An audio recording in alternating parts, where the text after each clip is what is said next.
If humans are living inside a simulation, the first clue may not be hidden in the stars. It may be hidden in our own behavior. Because decades ago, a scientist placed mice inside a perfect artificial world. A scientist named John Calhoun built a massive climate-controlled utopia for mice. Infinite food, no predators, no disease. He called it Universe 25. You'd think the mice just lived happily ever after, but without any struggle for survival, their society didn't thrive. It collapsed into absolute madness, and eventually, extinction. And that is where this story becomes uncomfortable, because Universe 25 was not just a mouse experiment. It was a controlled world, a closed system, a tiny artificial reality, where every variable seemed perfectly designed. And the creatures inside had no idea they were living in an experiment. That is why I could not stop thinking about it the other day, when my phone proudly informed me that my screen time was up 20%. I had spent roughly 4 hours staring at strangers living their best lives on the internet, while I sat completely alone in a dark room. Somewhere on Earth right now, millions of us are doing the exact same thing, staring at glowing rectangles, while ignoring the actual humans sitting next to us. Right now, human society is mirroring 3 specific stages of Universe 25. Not because humans are literally mice, but because closed systems can produce strange behavior when the creatures inside run out of meaning, space, or direction. First, fake scarcity and pointless conflict. In the mouse utopia, even with infinite food, the dominant mice hoarded everything and forced the weaker ones into the center to tear each other apart.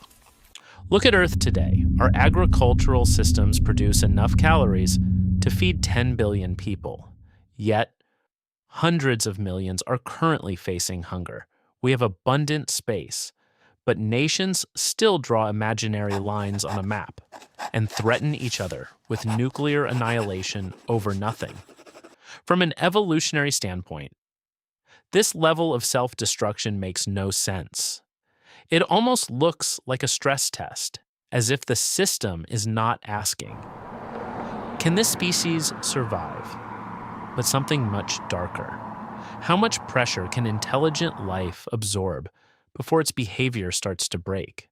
Second, the shutdown of reproduction. In the late stages of the rat experiment, a strange group emerged called the beautiful ones. They refused to fight. They refused to mate. They completely withdrew from society to just eat, sleep, and groom their fur all day. I couldn't help but think of this when looking at global demographics. In the richest, safest era humanity has ever known, birth rates are crashing drastically. Millions of young people are choosing to just lie flat.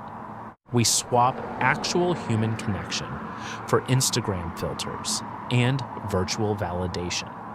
We still have bodies, we still have comfort, we still have food, entertainment, medicine, and technology. But more and more people are quietly opting out of the basic behaviors that kept the species moving for thousands of years. And finally, psychological collapse. Today, global poverty is actually down. Violent crime has been dropping for decades in many places, but our minds, clinical anxiety, and feelings of deep isolation are being reported at levels that would have baffled our ancestors. Our bodies are comfortable, but our brains are glitching out. So yes, our behavior is getting weird, but that is only the first glitch. Because once you start asking whether a system can shape behavior, you eventually have to ask a more dangerous question. What kind of system are we actually inside? I used to obsess over the moon, not because I think it's an alien spaceship. I really don't. But you have to admit, it is a suspiciously perfect piece of hardware. By pure mathematical coincidence, the sun is about 400 times wider than the moon, and roughly 400 times farther away. This gives us perfect solar eclipses. Add the fact that it's tidally locked, only ever showing us one face, and it acts as an incredibly stable climate regulator. It's almost too perfect. And that phrase is dangerous. Too perfect. Because one coincidence is easy to ignore. Two coincidences are interesting. But when the sky, the climate, the distance from the sun, the moon, the tides, the atmosphere, and the biological conditions all line up just enough for intelligence to appear, it starts to feel less like random scenery and more like world design. But it gets much stranger. When you look inside your own body, for years, scientists were completely baffled by the fact that massive portions of human DNA do not code for proteins.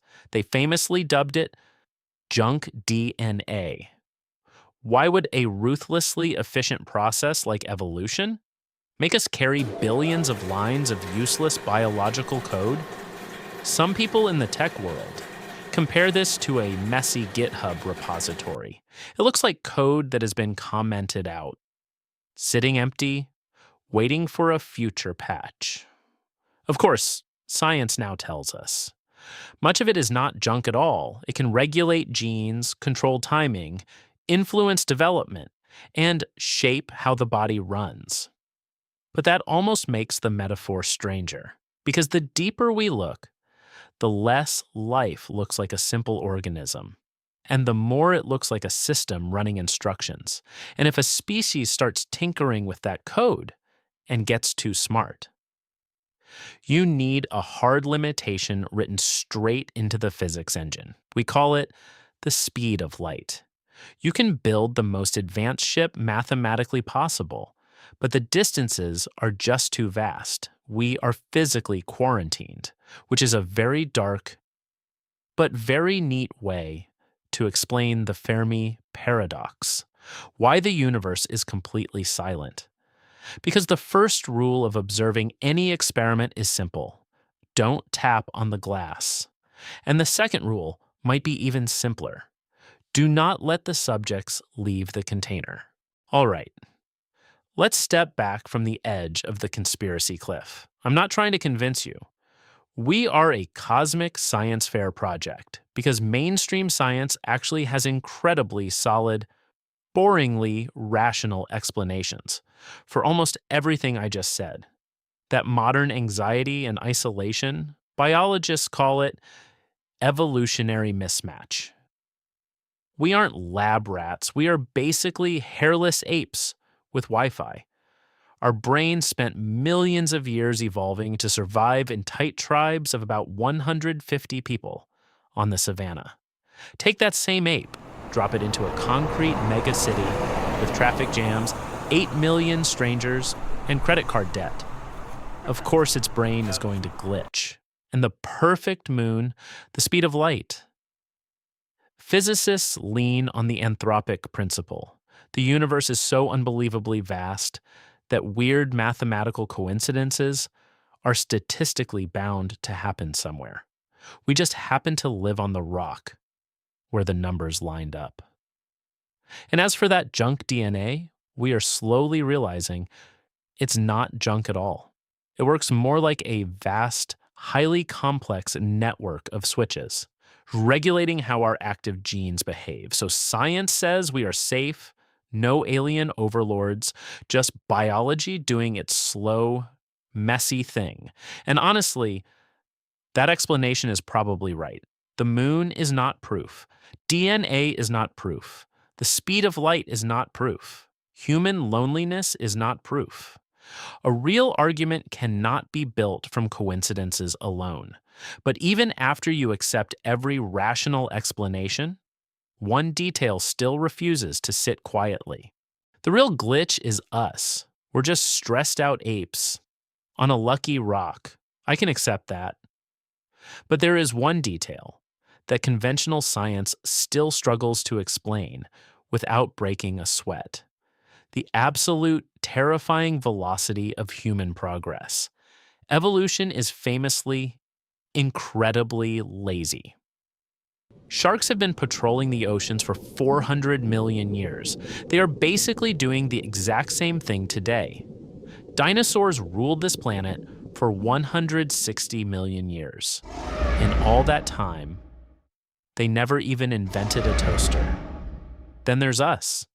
In a time frame that equals a fraction of a millisecond on the geological clock, we went from banging flint together to landing nuclear-powered rovers on Mars. If we really are test subjects, we're doing something no other animal has ever done. We didn't just run on the wheel. We took the wheel apart to understand the friction.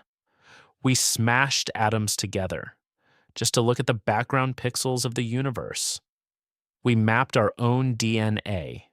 And now we are aggressively trying to edit the raw biological code. And right now, we are building artificial intelligence. We are actively trying to build a simulation inside our own reality. That is the part that makes this question feel different. A normal animal adapts to the world. A strange animal studies the world. But humans are doing something even more dangerous. We are trying to recreate the world. We build video games with physics engines. We build virtual worlds with artificial rules. In other words, we are not just asking whether we live in a simulation. We are becoming the kind of species that could build one. If there really is an observer on the other side of the glass, they are probably panicking right now because the mice in cage number 3 just figured out they are in a box and they are reaching for a hammer to smash the glass. Maybe the universe isn't silent because it's empty. Maybe it's just holding its breath, waiting to see what we do next. Whether we are a beautiful biological accident or a cosmic science project. The next chapter is entirely up to us. So, what do you think? Are we just stressed out apes on a lucky rock? Or are we the first creatures inside the system to notice the code beneath the floor? Drop your wildest theories in the comments. I read almost every single one. If this video made you think, do me a favor and hit subscribe. It helps me make more deep dives, just like this one. Stay curious, stay sane, and I'll see you in the next one.